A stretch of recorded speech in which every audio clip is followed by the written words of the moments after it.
3-cü fəsil. Patoloqların kokteylindən tez çıxıb, Teton kəndindəki Four Seasons-da birlikdə şam yeməyi yedilər. Mara konfransda düz 8 saat fasiləsiz şəkildə terror və ölümlə bağlı söhbətləri dinləməkdən yorulmuşdu. Üzərindəki mənfi enerjini atmaq üçün qırmızı, yoxsa ağ şərab içmək barədə danışmaq onu yüngülləşdirirdi. Douglas şərab dolu qədəyi başına qaldırarkən Mara yoğun halda gülümsəyib dedi. Yaxşı, danış görə Stanfordda ayağını necə qırmırsan? Douglas şərabın təsirindənmi, yoxsa bu mövzuda danışmaq istəmədiyindənmi, nədənsə üz gözünü turşub dedi. Bu mövzunu yaddan çıxardığını fikirləşirdim. Amma hər şeyi mənə danışacağına söz vermişdin. Axşam yeməyinə gəlməyimin səbəbi də budur. Aha, deməli, hekayəçinin səbəbi nə möhtəşəm zarafatlarım, nə də yeniyetmə olan kimi cazibədar olmağım deyilmiş, eləmi? Mara güldü. Onlar da var əlbəttə, amma ən çox ayağının qırılması barədə əhvalatı dinləməyə gəlmişəm. Ürəyimə davam ki, heç də maraqsız olmayacaq. Yaxşı, qoy sən deyən olsun. Douglas dərin bir nəfəs aldı. Düzünü bilmək istəyirsənsə, Wilbur Hall'un damında gəzişərkən yıxılmışam. Maura'nın təəccübdən gözləri böyüdü. Aman tanrım, axı ora çox yüksəkdir. Mən də elə onda öyrəndim. Sarxoş idin, əlbəttə. Belə deyək də, ənənəvi axmaq bir universitet macərası idi. Səsindəki dərin məyusluğun səbəbi nədir? Daha maraqlı bir əhvalat eşidəcəyimi gözləyirdim. Əslində, əhvalatın bəzi yerlərinin üstündən keçməli oldum deyə Douglas etiraf etdi. Necə yəni? Əlimdə ninja kostyumu, üzümdə qara maska, əlimdə də plastik qılınc. Douglas dilləndi. Bir də xəstəxanaya aparılmağım. Əhvalatın ən utandığım yeri də elə budur. Mara onu diqqətlə, soyuqqanlıqla süzüb soruşdu. Bəs hələ də ninja kimi geyinirsən? Görürsən, Douglas qəhqəhə çəkdi. Sənin yerinə başqa kim olsaydı gülərdi, amma sən kifayət qədər məntiqli və ağıllı bir sualla münasibət bildirirsən. Bəs məntiqli və ağıllı bir cavabın varmı? Yoxdur, Douglas qədəhini qaldırdı.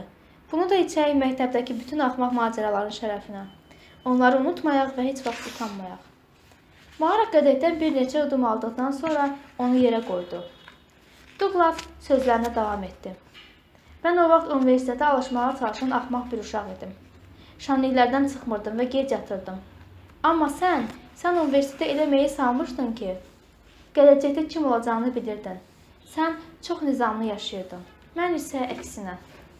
Başqalarında bu cür təəssürat yaratdığımı bilmirdim. Hələ də eyni təəssüratı yaradırsan. Douglas'ın son sözləri Mara'nı düşündürməyə başladı. Hansısa cinayət yerinə yetişən və gördüklərindən dəhşətə gələrək susub qalan polisləri xatırladı. Noel şənliyini düşündü. Hamı şərabı başda çəkərkən o olduqca ağıllı tərpənmiş, vur-tut bircə qədə şampan içmişdi. İnsanlar həkim Mara istəsə heç vaxt sərxoş görməməliydilər. Hamı onu nizamlı bir qadın kimi tanıyacaqdı. Mara özü icazə verdiyi qədər tanıyacaqdı hamı onu. Tibb fakültəsini bitirə bildin? Hə, axır ki, düz 2 il avaralıq etdim. Atam mənə qarşı çox acıqlı idi. Əlbəttə elə buna görə. Barda barmeni ilə məşğul oldum. Malibu'da surfing dərsi verdim. Ucuz şərablardan içdim. Çox gözəl idi.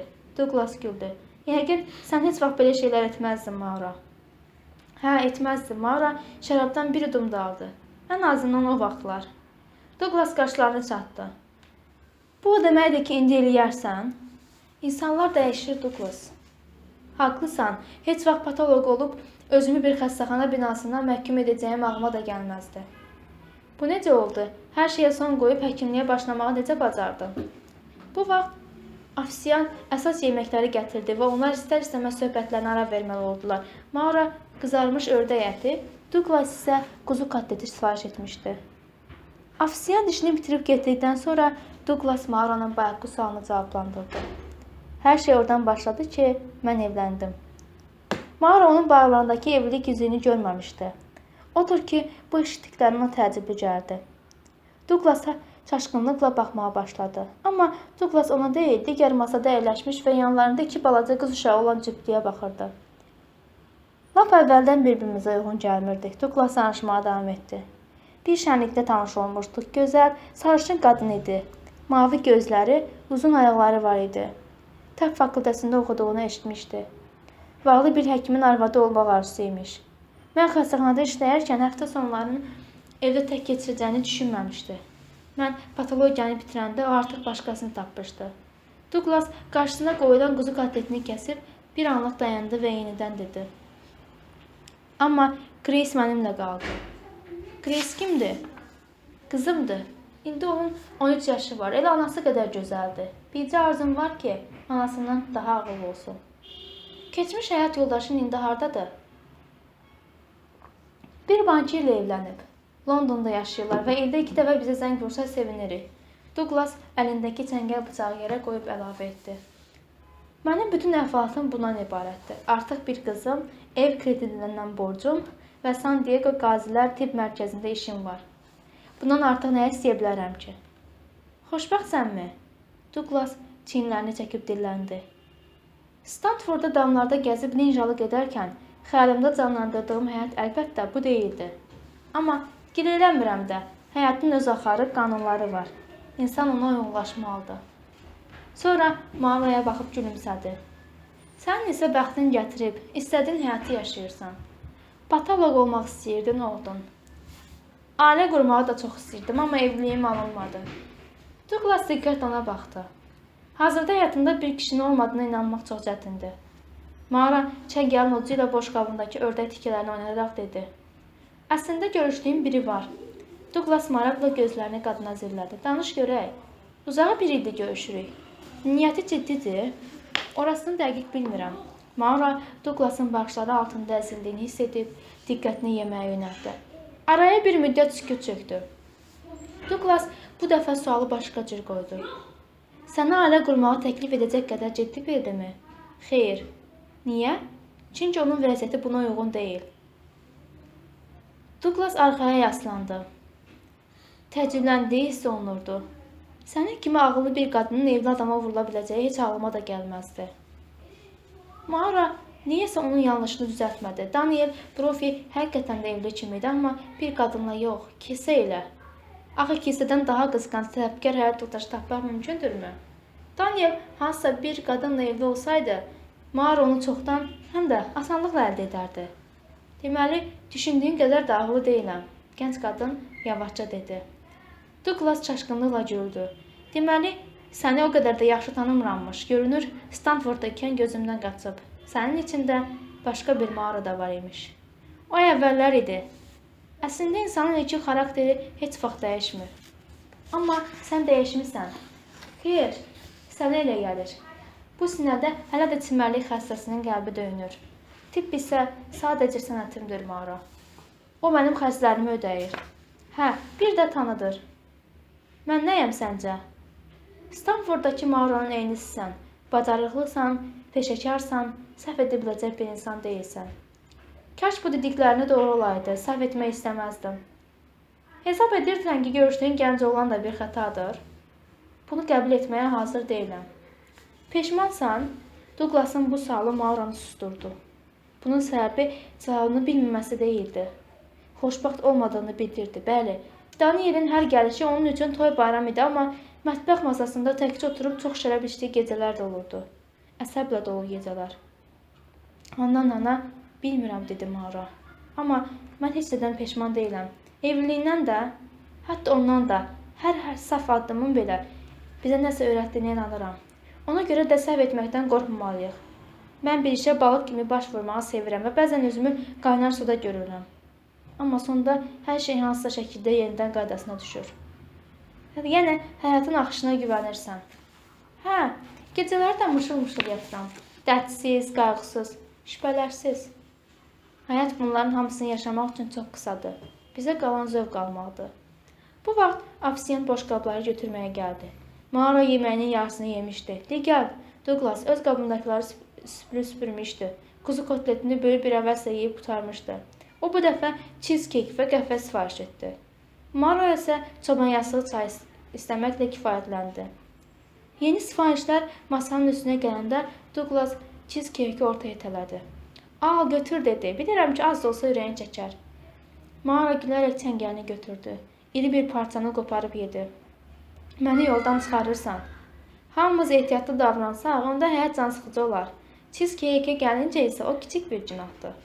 Evə qaydanda tövbə etməliyəm. Nə vaxt qayıdırsan? Bazar günü günortadan sonraya dək burada olacağam. Bir gün çox qalıb buraları gəzmək istəyirəm. Jackson Holland'ın doyulmaz mənzərəsi var. Tək başda gəzəcəksən? Yaraşıqlı biri mənə yoldaşlıq təklif etməsə, yəqin ki, hə. Douglas cheesecake-dən biraz qoparıb düşüncəli tərzdə çiynədi. Yaraşıqlı? Düzü, bax bunu başa düşmədim. Amma sənə seçim imkanı verə bilərəm. Qızım Grace buradadır. Bu gecə San Diego iki dostumla birlikdə kinoya gedib. Şənbə gecəsi isə xizək mərkəzinə gedib gecəni orada keçirməyə planlaşdırırıq. Bazar günü səhər qayıdacağıq. Avtomobilimizdə sənə də yer var. Əgər bizimlə getmək istəsən, qalacağımız yerdə sənə bir otaq tapmaq çətin olmaz. Maura etiraz mənasında başını yerlədi. Sizə mane olmaq istəmirəm. Qətiyyən yox. Hətta onlar buna sevinərlər. Məncə sən də onları sevəcəksən. Arlo ən yaxın dostlarımdan biridir. Gündüzlər mühasib işləyir, gecələr isə... Douglas bu yerdə səsini biraz alçaltdı. Gecələr isə əsrarəngiz Chops Bay adına məşhura çevrilir. Kimə? İnternetdə məşhur yemək və şərab fəaliyyətlərindən biridir. Amerikanın bütün bərk gedən restoranlarında yemək yeyib, indi isə Avropaya dadanıb. Mən ona Jobs deyirəm. Maura güldü. Gülməli adama bənzəyir. Bəstəkar dostun? Onun adı Elaine'dir. İşini dəqiq nə olduğundan baş açmıram. Məncə siz ikiniz lap yaxşı dil taparsınız. Həm də Grace ilə tanış olarsan. Maura cheesecake-dən bir loxma da aldı. Ağır-ağır çeynəyərək fikrə getdi.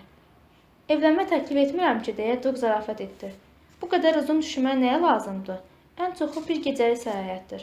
Üstəlik 13 yaşında olan qızım da yanımızda olacaq. Sonra Maura'ya sarı əyildi. Tez ol, qərar ver. Heç vaxt peşman olmayacağına söz verirəm. Peşman olmayacağıma söz verirsən? Müəyyən hallar, tamamilə gözlənilməz hadisələr hər an baş verə bilər. Elə həyatı maraqlı edən isə budur. Bəzən hər şeyi gözə almaq, taleyə inanmaq lazımdır. Maura Douglas Johnley'in gözlərinin içinə baxdı və o anda Douglas'ın onu çox az adamın gördüyünü hiss etdi. Şirniyyat boşqabına baxdı, cheesecake tükənmişdi. Maura'nın onu nə vaxt qurtarmağından xəbəri yox idi. Biraz da fikirləşim, gənc qadın dedi. Douglas gülüb dilləndi. Əlbəttə fikirləş, əks halda sən Maura istəsə olmazdın ki. Maura o gecə hotel otağına qayıdan kimi Danielə zəng vurmaq oldu. Onun səs tonundan tək olmadığını başa düşdü. Daniel nəzakətli, amma soyuq danışırdı. Yanından isə qızdırıcı yanacağının qiymətindən, dam örtüyünün təmirindən, hədiyyələrin azalmasından danışan adamların səsləri gəlirdi. Aydın idi ki, sənin büdcə toplantısı keçirilirdi. Ora necədir? Daniel sakit və doğma bir səslə soruşdu. Bostondan çox soyuqdur. İndidən yeri qar örtüb. Burada isə yağış dayanmaq bilmir. Bazar günü gələcəyəm. Məni hava limanından apara biləcəksən? Gələrəm. Bəs sonra gecəni mənimlə qalacaqsan? Birlikdə axşam yeməyi də yeyə bilərik. Daniel bir anlıq sustu. Bax, bunu dəqiq bilmirəm, fikirləşərəm. Bu cavab Maura'nın bir qədər əvvəl Douglas'a verdiyi cavabın eyni idi. Sonra isə Douglas'ın başqa bir sözünü xatırladı. Bəzən hər şeyi gözə almaq, taleyə inanmaq lazımdır. Sənə şənbə günü zəng vuraram, Daniel dedi. Planlarım həmin vaxta qədər məlum olacaq.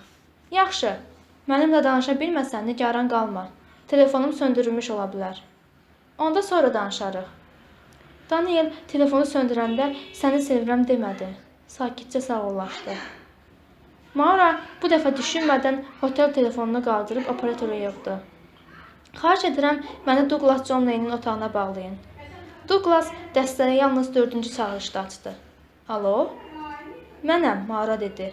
Dəvətini qəbul edirəm.